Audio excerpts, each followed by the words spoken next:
So as this is one of our final episodes of the year, if not the final episode of the year, I will need to just check the order. Oh God, I need to check the order before I say stuff like that. Christ. We definitely have Alice's favourites coming up. No, we have this. Jenny's favourites coming That's up. not meant Jenny. Oh, sorry. I'm Alice. Yeah, you're Alice.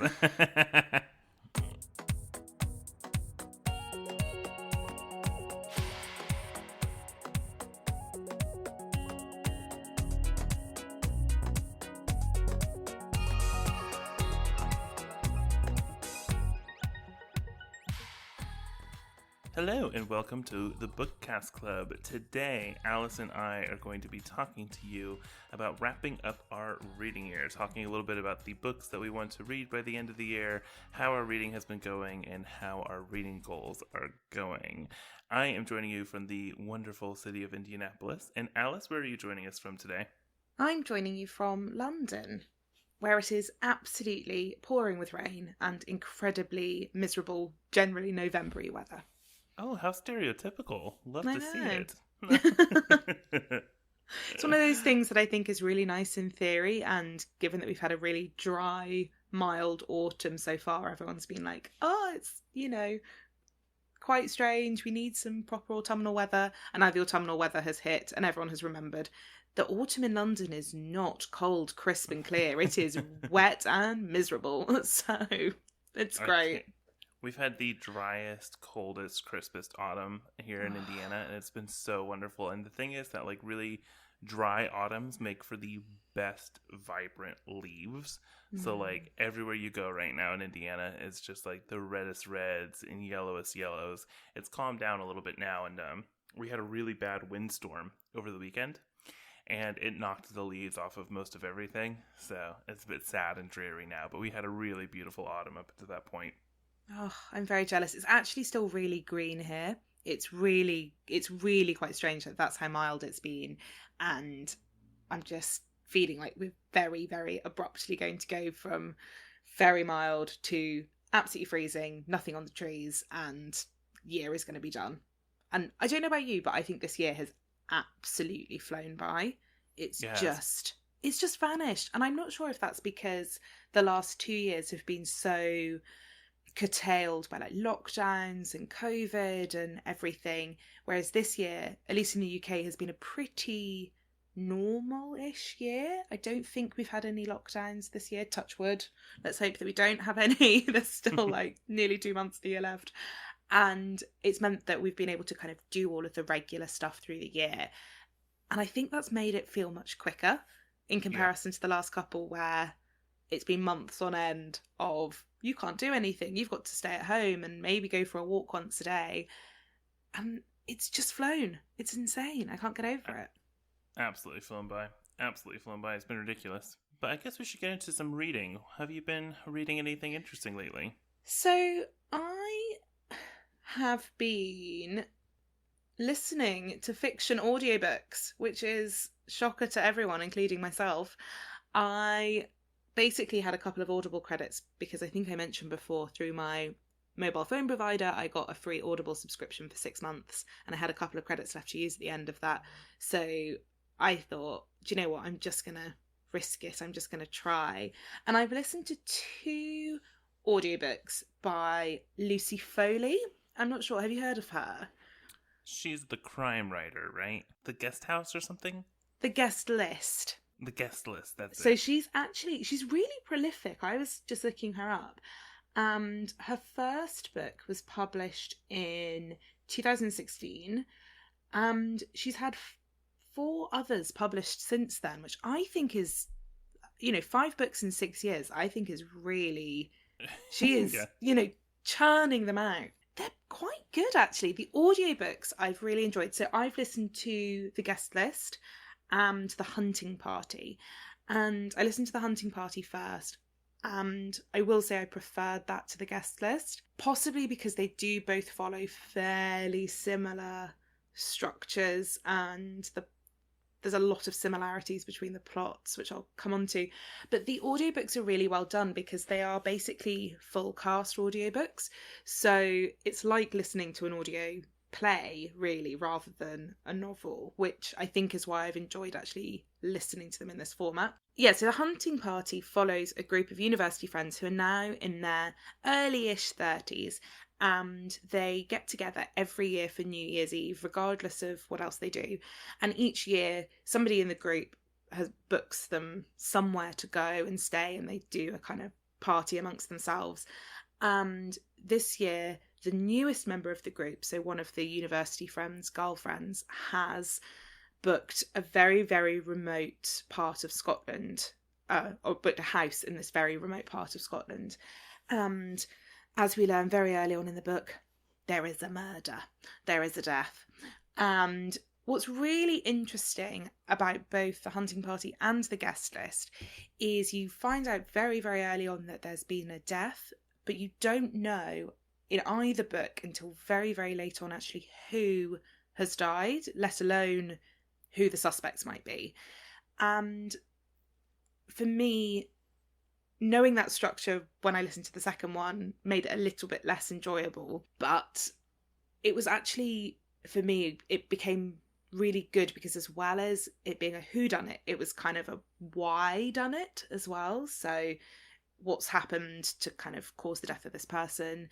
It's not very clear right from go.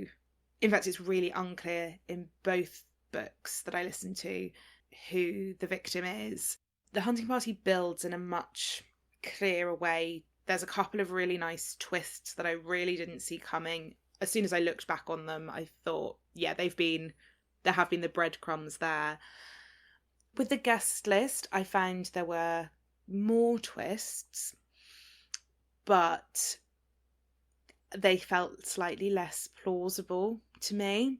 There were a few coincidences that I thought, really?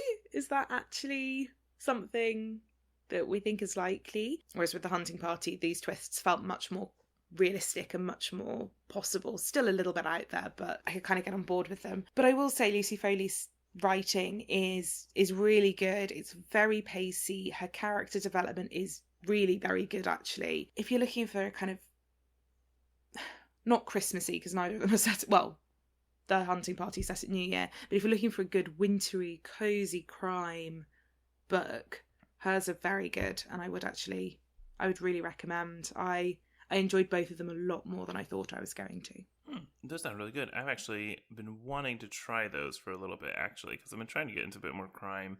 And it's just so hard because I don't read hardly any crime, but I've not kept up with the genre. It's so hard to find like good entries, like I've been enjoying Ton of French, but I want to do more, keep up a little bit more current stuff. Find maybe people that aren't talked about all the time, like Ton of French is. Yeah. But yeah, so that sounds pretty good. I would, as I say, The Hunting Party is set around this lodge in Scotland, really beautifully described setting.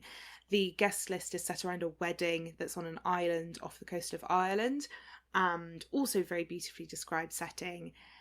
But for me, The Hunting Party probably pips it, so that would be my top recommendation. I also probably wouldn't recommend reading two of them back to back, because it probably was overkill. But notice the patterns. Absolutely. How about you? What have you been reading? My currently reading, though, comes with a little bit of a story, a little bit of a used bookstore shopping story. Excellent. I love these. So this is the craziest used bookstore shopping story I have had in a long time. Probably ever.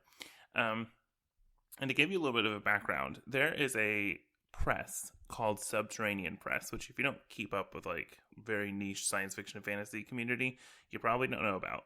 And what they do is that they publish very high quality limited edition books of like very established authors. So they'll go to an author that has something out and they'll say, let's run a really limited release run of like 1,000 books, 500 books, whatever it's going to be, and these nice hardbacks, and you'll sign them and we'll sell them and they'll become collector's items. They're quite rare. They can become extremely expensive, especially, for example, like the Game of Thrones ones. They're Subterranean Press edition copies. A full set I saw selling online for $20,000. That's absurd. I mean, I've just looked these up and they do look really quite beautiful. Yeah. And I can see how they would develop quite the following, but 20,000. Yes. for a set of books is quite extreme. Yes, quite extreme. So I'm actually part of a Facebook group called like Subterranean Press Readers, where people are like selling books and stuff all the time, just to like keep my eye out on some like really. I'm not somebody that's going to buy a lot of these, obviously, but for some of my favorite authors, I'd like to keep my nose to the ground, see if I can find a deal on some of them. Anyway, point is, every time I go to the used bookstore, I immediately go to the Robin Hobb section, and I just look to see if I can find any first edition hardbacks of her Realm of the Elderling series to collect.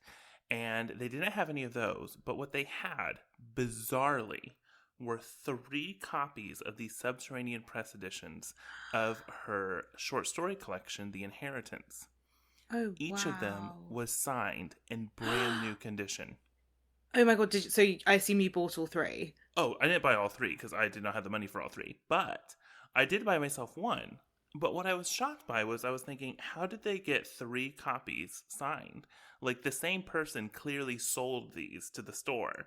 Like, 3 individual people in Indianapolis did not all have beautifully signed first edition copies of this Subterranean Press limited edition book that they all sold simultaneously to the bookstore. No way. No. Also, when I said I assume you bought all 3, I was kind of imagining a used bookstore that maybe didn't know what it had and had massively underpriced them. Sorry, just to clarify there. Yeah. No, they knew they had, unfortunately. And so then I started looking around in the science fiction and fantasy section, and they have nearly 100 Subterranean Press copies in their used section. Brandon Sanderson, Joe Abercrombie, huge names, Steven Erickson.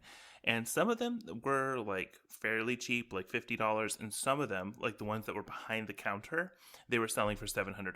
And so I asked the guy, I was like, what is going on here? Why do you guys have just like a ton of these Subterranean Press copies? And they were all in brand new condition, like never been touched. And he said that he had no idea, but they're assuming that somebody lives in the area that works for the publisher and just sold them to half price books. That's absolutely incredible. Wow. I know.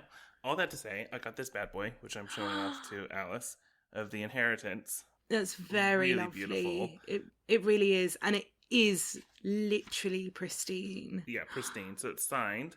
And Robin Hobb, she has 2 pen names, Robin Hobb and Megan Lindholm, that she uses to write like different kinds of stories. Like Megan Lindholm writes more like science fiction-y, less epic fantasy, and then Robin Hobb writes for epic fantasy. So she has stories in here published under both pen names. So she actually signed the book as both pen names. So it's really cool. Wow.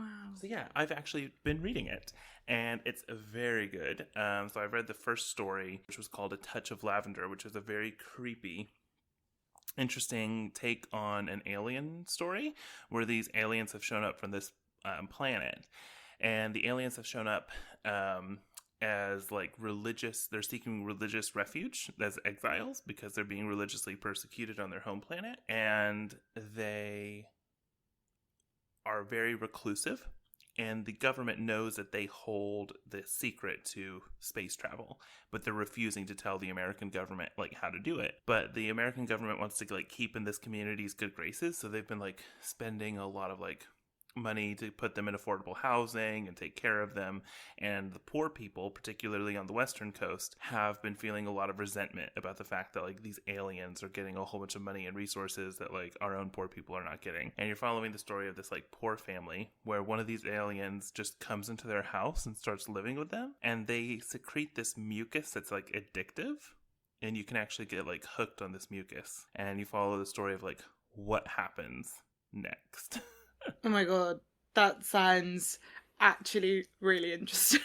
It's really good. It's like really beautifully written.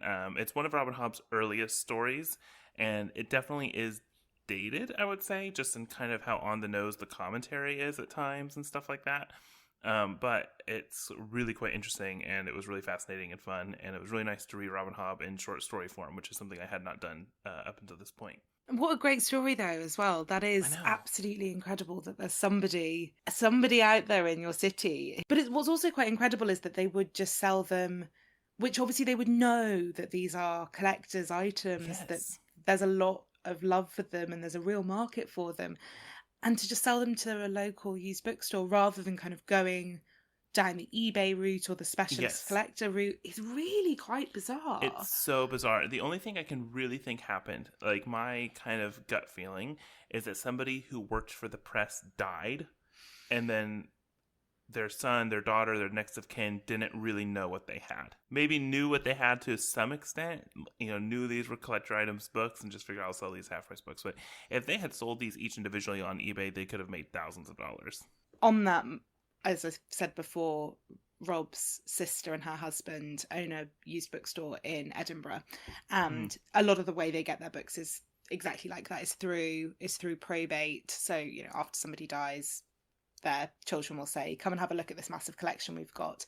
And they've found some incredible first editions, early editions, and real niche curiosities. So they've had I'm just having a look on kind of their website, because they've put some of the early editions and stuff online, because why not, just through their own website rather than selling through specialists. But some of the stuff they sell through proper kind of book traders.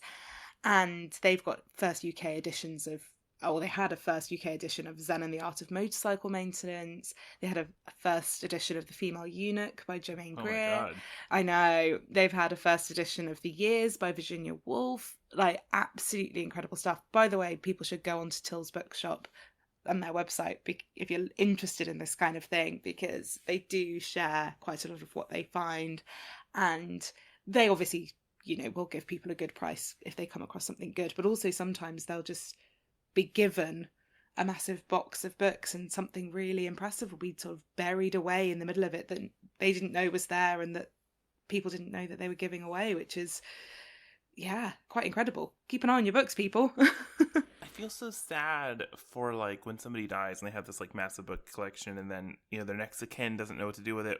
I feel sad in the sense that it's sad they couldn't keep these valuable collectors' books in their family, Which, if the next of kin isn't interested in it, that's, I would like the books to go to somebody that's going to value what they are and all that. So I get that, but it's also a little bit sad that that kind of legacy just isn't continued sometimes. I mean, not everybody's going to be interested in books the same way that we are.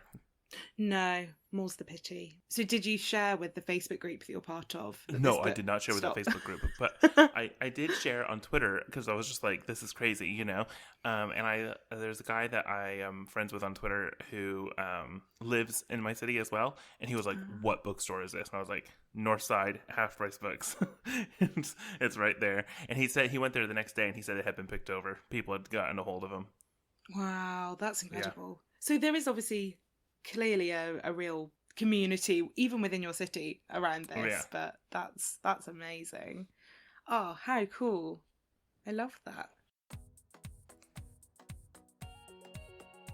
This is where we take a little break to tell you about all of the different ways you can support the podcast, some of which are totally free. A really effective and easy way of showing your support is by rating and reviewing us on iTunes or wherever you listen to your podcasts. There's a link in the show notes that will take you straight to the Apple Podcasts page where you can write a review. And if you listen on Spotify, you can now very easily give us a star rating. You can also share our posts on social media. We are at Bookcast Club on both Instagram and Twitter.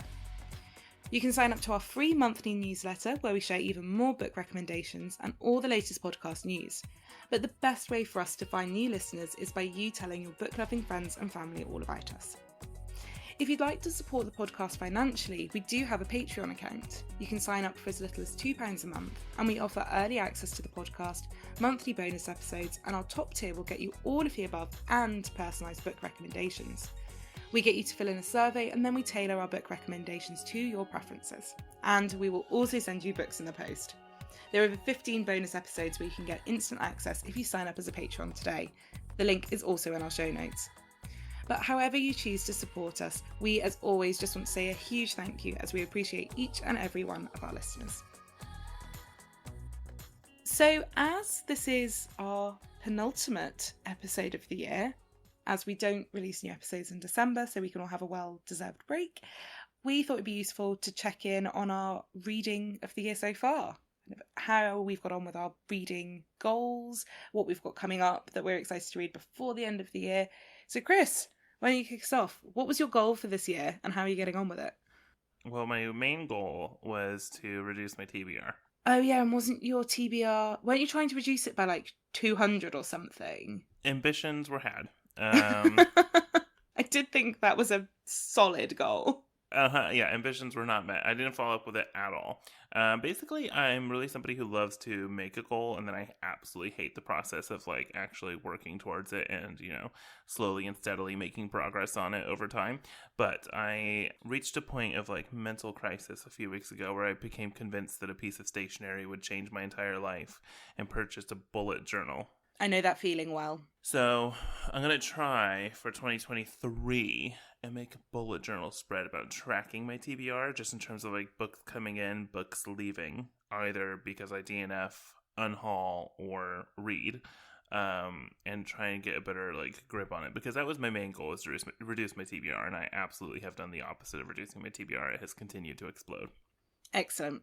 That's exactly what we like to hear. How about you? Have you been feeling accomplished? Not really. No, this has been a really low reading year for me. I think it's because, as I was saying, it's just been a really busy year, and there's been lots of like travel plans and weddings, all this kind of stuff. And every time I've gone away, I've taken a massive stack of books with me going, I'm definitely going to read on the plane, I'm definitely going to read at the airport, I'm definitely going to read like in all of my downtime. And it just hasn't happened. It just really has not happened on the scale that I thought it was going to. So my goal was really moderate as well. So my goal for this year was to read 30 books. And I've read 21 so far, which I think is really quite small given how much I profess to love reading. And it wouldn't even be, I think it would be like half of that if I hadn't been listening to audiobooks this year as well. They have saved my bacon. So I'm really pleased with the reading I've done, and one of my other goals was to read more non-fiction, and I've definitely been doing that. So some of my favourite books from this year have been non-fiction. So Taste by Stanley Tucci and Hidden Valley Road by Robert Kolker was definitely also one of my favourites of the year so far. And I've also read Normal Family, Leaving the Witness, which you recommended and I really enjoyed. And oh, I can see you were trying. I thought you were trying to unmute then. I was trying to unmute. I had no idea that you'd read that. That's awesome. Yes. Yeah. I really enjoyed it. I think I gave it 4 stars. Oh, no, I think I gave it 3, but I think that was mostly just because the ending took a turn that I wasn't necessarily expecting, and I found the ending really sad. Oh, yeah. The ending is incredibly depressing. It does take a turn you're not expecting. Yeah. And I think that was quite hard, and I felt that it sort of took away a little, for me, it took away a little bit from some of the rest of the book, because it felt very separate to... Yeah, it is a very separate story. It's really hard to say that about somebody's real life. Yeah, but it was brilliant, and I listened to the audiobook, and which I think you also recommended, and that was brilliant because she's a fellow podcaster and really delivered. And yeah, so I've listened to some amazing non-fiction this year. In fact, I think all of the non-fiction that I've read this year has actually been audiobooks, which is quite cool. So maybe that can be one of my goals for the rest of the year, or just a plan for the rest of the year, is to grab one of the non-fictions that's sitting on my bookshelf and actually read the physical copy of it, because otherwise I think that's slightly cheating. That's funny. My reading has been really slow as well. So like I feel very much what you're saying. I used to read nearly 100 books a year, and I have read less than 30 this year. So like a 70% reduction in reading. So I've definitely felt that like loss from my life this year. So yeah, definitely feel that. Yeah, that makes me feel a lot better actually, because I think last year I read, I want to say it was close to 40. So I've not had, well, I mean, that's still a 50% reduction as it stands, because I should like to think I'll get through at least another 4 books by the end of the year, maybe 4 or 5. But I don't think I'm going to get through 9, unless... I remember a couple of years ago, Jenny got to this point in the year and started reading really tiny books just to kind of meet her reading goal. Jenny, that doesn't count. Cheating. But maybe I might try that, because I was making a list of books I was hoping to read in the rest of the year, and one of them was To Paradise by Hanya Yanagihara. Oh my god, that's huge. Yeah, I think if I try and do that, I'm not going to be meeting any reading goals. So do you kind of get, as we're going into talking about what's on our TBR, do you kind of get a little bit like superstitious about what you end your year on? Because I do. I get like, I feel like if I don't end my year on like a really good book, at least one, I just feel so down, and like maybe I'm not setting myself up for success next year. No, I don't necessarily, but I do kind of love that as an idea. I think for me, the last 3 or 4, maybe this might be the 5th year I've done it, I choose an Agatha Christie book to read over Christmas because I think it's just quite a fun thing to do. And most years I've bought them from secondhand bookshops, which also just adds to the cozy vibes and is quite nice. At least I know that that's going to be good, but it's not normally the last thing I read because I normally finish that within a day or two, literally between Christmas Eve and Boxing Day to the 27th, sort of that sort of window. I normally try and squeeze in one extra, but no, I think I should be more superstitious about this. Ooh. I get superstitious about that, and then I also get a little bit superstitious because I want my first book of the year to be amazing. Yes, that's a really good shout. And I think I would find that paralyzing though if I tried to have the first book of the year be really, really good. This year the first book I read was The Song of Achilles, and that was brilliant. Yeah, so good. Stanley Tucci's taste. So also really, I set up for a really strong start. My first book of the year was a 2-star. So, and look what happened for the rest of the year. 70% reduction in reading. So superstition might be real. It's a good point, actually. I suppose if you do read good things to start the year, it is more likely to make you want to keep picking things up, but that didn't necessarily work for me. So what's on your TBR? So a couple of things are on my TBR, outside of To Paradise, which I will read at some point, but I just haven't found the right moment. So the Agatha Christie I've chosen for this year is Crooked House. Are you very familiar with Agatha Christie? Like, I read the book, which I only know the offensive title of now, and I can't remember the unoffensive title. It's now known as And Then There Were None. Thank you. Yes, that was not what my copy was called. No. So no. Yeah, I read that. It's the one that's on an island and they get picked off one by one. Yeah, And Then There Were None. Fantastic book. And then I've read one of the Poirot mysteries, I think. Fair. But yeah. Yeah, so I'm still really quite new to Agatha Christie, and I'm only really reading them at Christmas, because if I do that and I read all of them, then I will have enough to last me decades, I think, to be honest. Your life, I think. Which is quite fun, to be honest. I'm sure this will not last more than a few years, but so far I've read And Then There Were None, Murder on the Orient Express, Death on the Nile, and The Pale Horse, which is... No, it's not. It's part of a group of books, but I think it's like one of her smaller kind of groupings, and it's quite a loose grouping as well, which actually I do quite like about her, that the Poirot and Miss Marple, they don't actually follow an order specifically. If you read them in a totally random order, then you're not actually going to lose anything, which is quite cool. Yeah, so, but for this year I've picked up Crooked House, which is... A friend of a friend recommended this one to me. She was like, it's my favourite Agatha Christie. You will hopefully love it. And the description just sounds amazing. So the Leonides are one big happy family living in a sprawling ramshackle mansion. That is, until the head of the household, Aristide, is murdered with a fatal barbiturate injection. Suspicion naturally falls on the old man's young widow, 50 years his junior. But the murderer has reckoned without the tenacity of Charles Hayward, fiancé of the late millionaire's granddaughter. And then there's a quote from Agatha Christie, which is, writing Crooked House was a pure pleasure, and I feel justified in my belief that it is one of my best. I've never heard of an author blurbing their own book like that. I know, I love her. Just think it's great. Superb, Agatha Christie. Superb, absolutely wonderful. I just think this sounds great. I think it sounds like it's got real vibes of Knives Out. I've not seen it. Oh, it's really good. It's well worth a watch. It's quite silly, and apparently there's a second one coming quite soon. Okay. So I would recommend, if you kind of need a light-hearted, but also not totally light-hearted, watch at some point. It is good. Daniel Craig's slightly dodgy accent aside. So, yeah, so I'm really excited to read that. And the other one that I started but didn't get very far with, but I think that was just more because my brain wasn't in the right place for it, is Bewilderment by Richard Powers. Okay. So this one is an Oprah Book Club selection. It's also quite a nice size. It's not giant, so this should hopefully work in my favour. It's like 300 pages.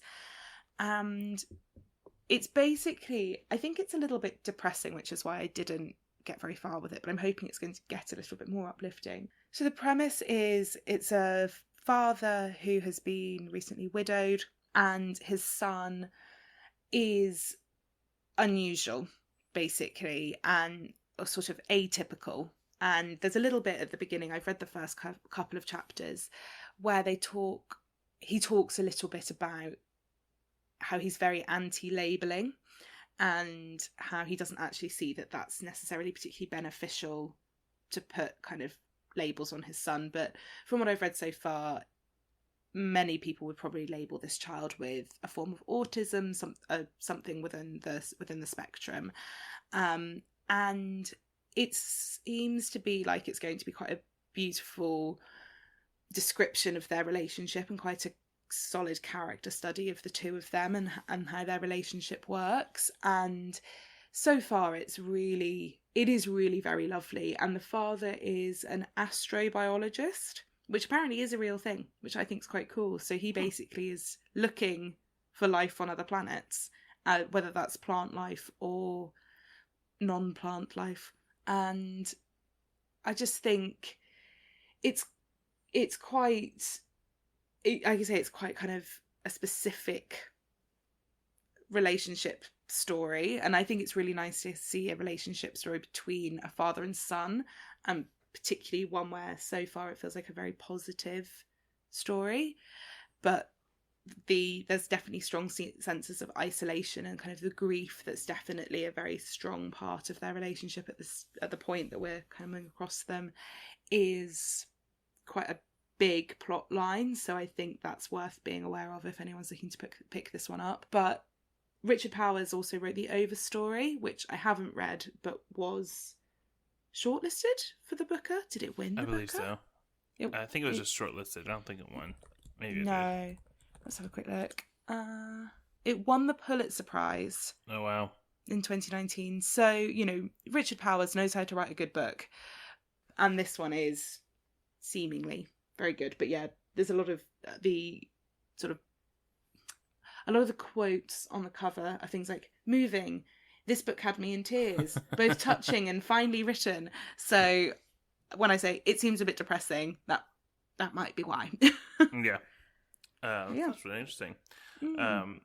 What I have on my TBR that I'm like absolutely desperate to read this year, and it's one that I've had for a while, is this like book that like has flown completely under my radar. And I feel like I know a lot of like early 90s weird fantasy books. And it's this book here called The Interior Life by Katherine Blake, which if I had just seen it in a bookstore, I would have totally passed it by, because it doesn't have like that special of a cover or even that special of a little blurb or anything. But I found out what it's about, and I was like, that sounds completely brilliant. And it's about this woman who lives in our world, and she's like a housewife with all these very like traditional expectations. She's a part of her kids' PTA. She's extremely bored and dissatisfied with her life, and she finds herself daydreaming all the time while she's doing the dishes and stuff like that, and finds herself like entering into this fantasy world and having quests in her mind. And I think the kind of question is it real or is it her imagination because she's a bored housewife? And it sounds like it has quite an interesting feminist commentary on it. And I had never heard of this. Yeah, go ahead. No, I was going to say, it sounds fascinating. It sounds a really clever concept. Yes. And so, like, in this world, which maybe she's entering in her mind, and maybe she's using her mind as some sort of portal for magic, I'm not sure. She is having, like, quests and is quite important. And then in her real life, she seems to be quite taken advantage of as just like, you know, the caretaker and going to these PTA meetings and stuff like that. So I find it a very interesting concept, and I just really want to read it and see if it is like truly this like undersung classic with some really cool feminist ideas in it. And I don't even remember where I heard about it anymore. But I looked into the author. Katherine Blake is her pen name. Her real name is like Dorothy Haight, and she wrote a whole bunch of like short fiction in the 80s and 90s, and she published a whole lot in like Marion Zimmer Bradley's Sword and Sorceress anthologies, but she never really published a whole lot of novels outside of this one. Huh. That sounds really cool. Like, I'm very intrigued to hear your thoughts on this one. It's either going to be like awesome and like totally underrated and just like or just be a complete not good at all. It's going to be one of the two. Yeah, it'll be one of those books that's either incredible or fine, and there won't probably be anything in between. So yeah. And then another one that I'm really desperate to read this year, and I'm thinking it's going to be the book that I try and read while I'm on vacation here in a few weeks, is going to be Hild by Nicola Griffith. Oh, I've not heard of this one either. No. Okay, so it's set in like 8th century England or Scotland, I can't remember. And it's about a woman named St. Hilda of Whitby, who was a real saint. If it's Whitby, then that's England, but on the northeast coast. So like quite close to Scotland. Resident expert, thank you. And basically, I guess St. Hilda, which I had no idea about who she was, her uncle was a king of Northumbria, I believe. And when he was kind of rising to power, it was believed that she had like prophetic abilities. And so from a young age, he wanted her kind of at his side in his court to kind of service his realm. But I think the book makes it pretty clear that actually she's not a prophetic person. Instead, she's just a very perceptive young woman who's able to kind of tell people what they need to hear and guide them politically through these different situations. And it kind of follows her life. And it just sounds really good and just kind of like this big kind of epic historical fiction with maybe just like twinges of fantasy. And it's supposed to have a sequel coming out next year. It came out to huge acclaim and praise back in like 2011. And then it hasn't really, it was supposed to have a sequel. And then there hadn't been any update on the sequel. But now it looks like from the publisher's details, we're supposed to be getting a sequel next year. And something I find very funny is that on the back of the book are a collection of authors that I just never thought I would see together. Oh, I'm really intrigued. Who's that? Neil Stevenson, Dorothy Allison, author of Bastard Out of Carolina, Manda Scott, a crime writer and also the novelist of the Boudica novels, and Karen Joy Fowler. That is a weird combination. In addition, it's got another blurb on it from Val McDermid, the crime writer. Isn't that weird? That is really strange. Really, really strange. If all these like different people from like varying backgrounds are all saying the same thing about how amazing it is, it must be right. That's true. That's really cool. Yeah.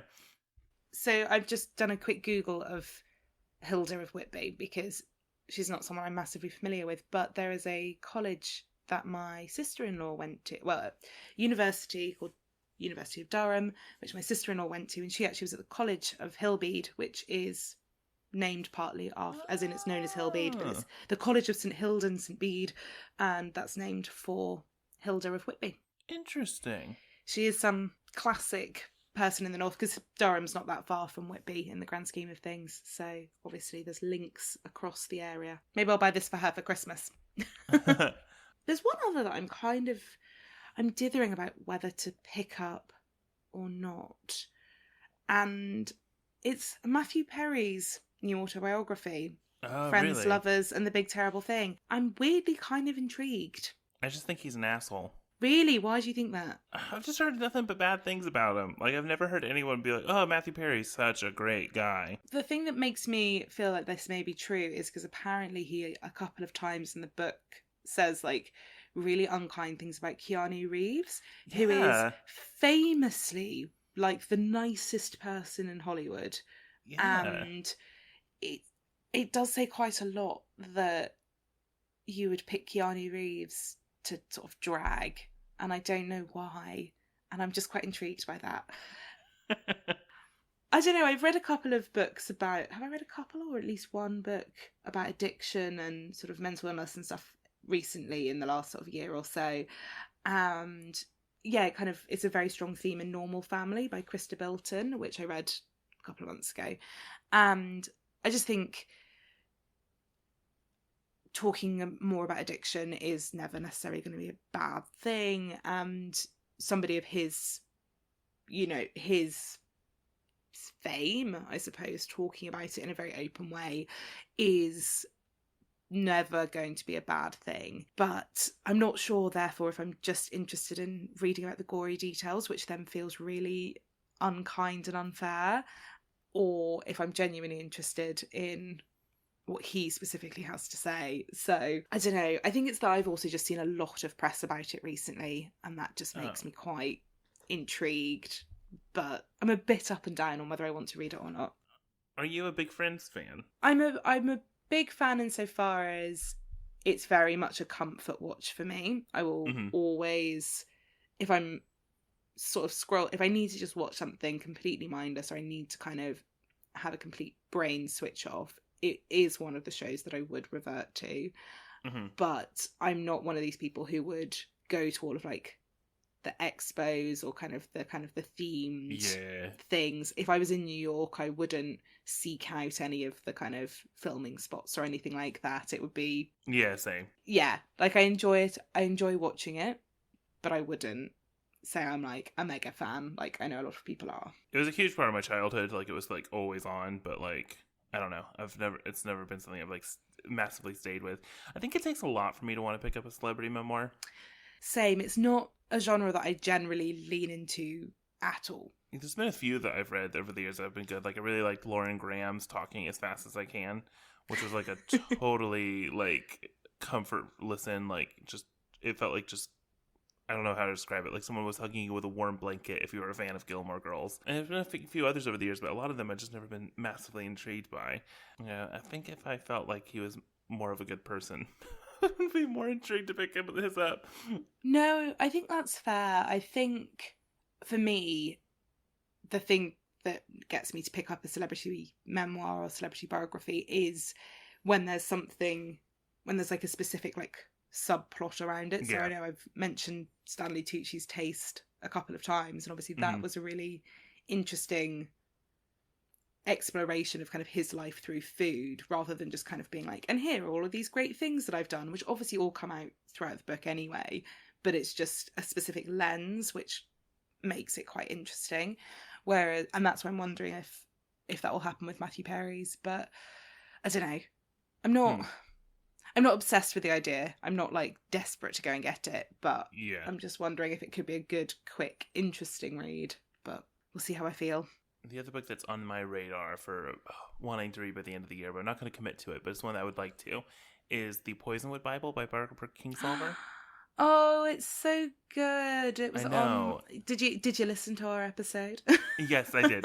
And so I know you love it, and it's been one that I've been wanting to read for years. And I actually went on vacation with my grandmother a couple years ago, and we were like, oh, we should listen to an audiobook on the way there. I knew we shouldn't have done it because me and I love my grandmother. We have just absolutely the most opposite book taste in the world. If she tells me she likes something, I'm like, oh, I'm not going to read that. I was loving the audiobook. I was like, oh, this is fantastic. And I think we got through like 5 or 6 chapters, and my grandmother was just hating it, and so we turned it off. But I was like, damn it, I was loving it. So I'm really hoping to like actually read it physically, because I just think it's going to be amazing. I'm always so torn on when I want to read that book, though, because it's big. And so I want to pick it up in the wintertime. But then it's set in Africa, and so I want to pick it up in the summertime. And I always go back and forth. When is the best atmosphere to read it in? I would say just pick it up and read it. I don't think there's necessarily a bad time to read it. It really is very, very, very, very good. And I think because you wouldn't be reading it in Africa, it doesn't really matter that the setting is so different. And I think actually some of that comes out really well in the book, is the fact that it's such an alien environment for the characters to be in. So the fact that it would be very, very different from where you would be reading it would probably feel quite good in some ways and quite relatable. But I mean, I couldn't recommend it highly enough. I think it's fantastic. Are you going to read her new one? Demon Copperhead? I probably will at some point. And actually I've got, what's it called? The Bean Trees. That's actually, I picked up earlier in the year at a secondhand bookshop and haven't read, so I might try and whiz through that. But to be honest, the last book of hers that I tried to read was The Lacuna, which I know a lot of people really love. And I'm not sure if it's just because I tried to read it in March of 2020 when obviously my mind was on other things, but I couldn't get into it. But then I did have this with the Poisonwood Bible as well. It took me 3 attempts to read the Poisonwood Bible. Oh, really? Yeah, which is really weird that it's now one of my favourites. But yeah. I couldn't get into it at first. I was like, I don't really know why I'm doing this. So I think I probably just need to try again. But I'm assuming from your that you're not a fan of the bean people or the bean trees. I've never tried any of her books. Oh, okay. Yeah, no. Those are what I'm kind of on my reading horizons here for finishing up the year. I'm quite excited about them. I'm especially finally excited to finally get to this Interior Life book and see if I have discovered something special. That's my hope. The only other one that I'm quite excited about, but I'm not going to buy it for myself because I think this would be a really good book to gift to people, and I will tell people in my real life that I would like this book. It's called The Little Library Parties, which is actually a cookbook. It's by Kate Young, and I think I've talked a little bit about her cookbooks before because her whole thing is that she writes cookbooks based on the food from novels. So she is an absolutely prolific, she's an incredibly prolific reader, and she's released, I think, 3 standard cookbooks, and this is her second specialist one. There was one that came out last year which was The Little Library Christmas, so it's all kind of Christmas food based on kind of Christmas scenes in novels and things like that, which is amazing. And this one is all about parties, so there's recipes for cocktails from The Great Gatsby and recipe for canapes from various other books. I'm really hoping that somebody gets this for me, and I will probably read it like a novel because I have done that with all of her other books, and they are really, really good. She's a brilliant writer. She's actually just been, her first novel has just been picked up, I think, by, hang on a sec, I can't think who it is, who the publishers are, but apparently it was a real, very hot debate as to who was going to get her, which is quite cool. And it's going to be a queer fiction novel and about breakups and new relationships and stuff, which I just think is really, really interesting. And the way she writes these cookbooks is amazing, so I think her first novel is going to be fantastic as well. So that's coming, I think, next year, which will be very exciting. So yeah. Oh wow, I'm looking at her cookbooks right now. They look really good. Ooh. They're really cool. They are really good. I think they're available in the US as well. It looks so yummy. And what's interesting as well, particularly with the Christmas one, is that she's actually Australian that has lived in the UK for quite a while now. So she talks quite a lot about kind of Northern Hemisphere Christmas versus Southern Hemisphere Christmas, and the fact that in Australia you still get loads of things about snow and snowmen and robins and all this kind of stuff, even though it's the height of summer. So that's so funny. I think it's funny. Oh wow! Are cookbooks and stuff like that kind of your go-to gifts? I would say I'm much more confident buying people a cookbook than I am fiction, and the occasional non-fiction. So my grandma, you saying about yours and you having very different tastes. My grandma loves a celebrity memoir. She loves them, particularly sports people, which I think is really interesting. She's into sports in general, but she loves a sports person's memoir. And so I'll often buy her one, which is quite nice. And I'll always try and pick up a book for my mum, but she's very into kind of mass market fiction. So she quite likes a J.D. Picoult book, and she likes, I don't know if you've heard of Santa Montefiore. She's a British writer. And, sort of kind of these very prolific writers who kind of are churning out kind of novels, sort of 2 a year kind of thing. But they've got a good formula, and my mum enjoys them, and that's the most important thing, I think, is not trying to buy somebody a book because you love it. It's more finding them something that they will actually like, and if you can kind of nudge them out of their comfort zone, that's a good thing. But I think if I gave my mum A Little Life, I think she'd disown me. So I won't be doing that. Fortunately, this time of year, publishers all come out with these big, beautiful coffee table books and stuff like that for different franchises and stuff. I know the Game of Thrones, because of the success of House of the Dragon, they've got this new coffee table book that I want really badly. It's called The Rise of the Dragon, and it's oh my god, it's got over 150 illustrations in it, and they're stunning. And it's just somebody. This is I'm gonna like send out a PSA to my family, be like, I need this, please. Someone buy me this. Yeah, and like a whole bunch of other different people do different stuff like that, publishers. So if you kind of even know just like if they're into like a certain franchise or something, there's probably a coffee table book coming out for it.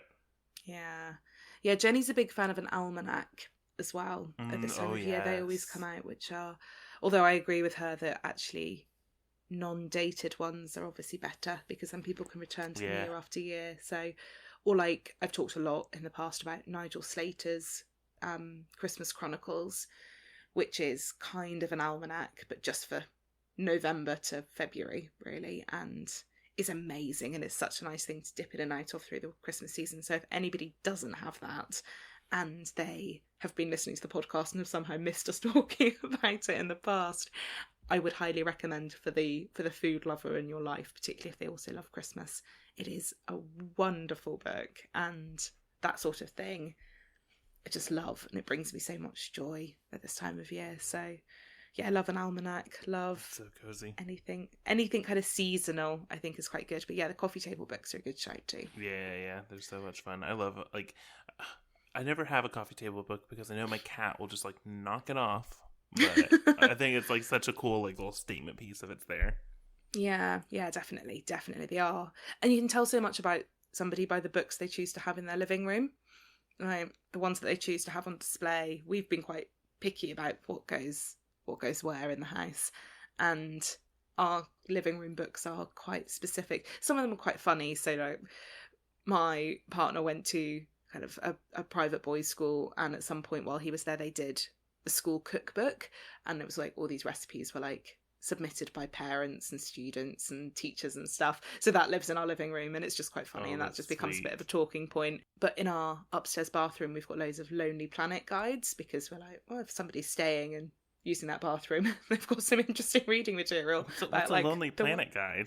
Oh, the Lonely Planet. So they're like travel guides basically, and they're maybe they're a very British thing, I don't know, but they're all exactly the same sort of dimensions, well, different thicknesses, and they're all a very pretty shade of blue, and there is one for literally everywhere in the world.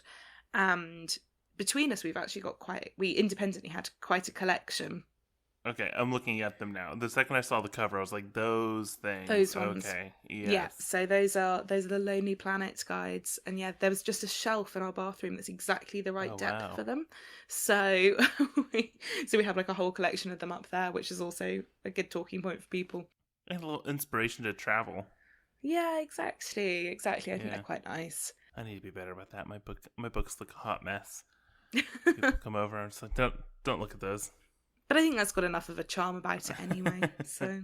Oh, it sounds like we have quite the plans for wrapping up this year. I'm quite excited. I am actually. This has really kind of reinvigorated me for my reading for the rest of the year. I've been feeling a bit unenthused by reading at the moment, I'm not going to lie. I've been rereading so much, and as much as I love rereading, it does feel kind of annoying when you're not like discovering something new or, kind of getting that fresh feeling. Yeah, I've had a couple of like series of books that I've wanted to read more of, and I've thought, no, I should wait to read those because it's good to kind of keep reading new things. Yeah. And I actually think maybe I would have been reading more if I had been, continuing with the Neapolitan novels by Elena Ferranti or the Cazalet Chronicles or some of these other kind of cozy books that I've been wanting to read. So maybe I'll just let myself do that for the rest of the year. Well, thank you. Oh, thank you. This has been great. And hopefully everyone's got some inspiration for the rest of their reading year. Please tell us what you're going to read for the rest of the year. I need some tips for good books to start 2023 with, apparently. Hello, and it's Editing Sarah here to say goodbye to you today. Thank you so much for listening to the episode. We really hope you enjoyed it. Let us know what's on your winter TBR or on your summer TBR if you're in the Southern Hemisphere.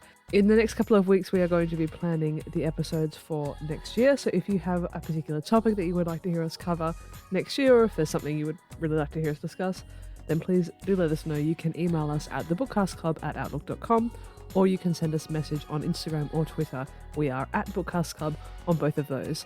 Thank you so much for listening to the episode, and we will speak to you again in 2 weeks.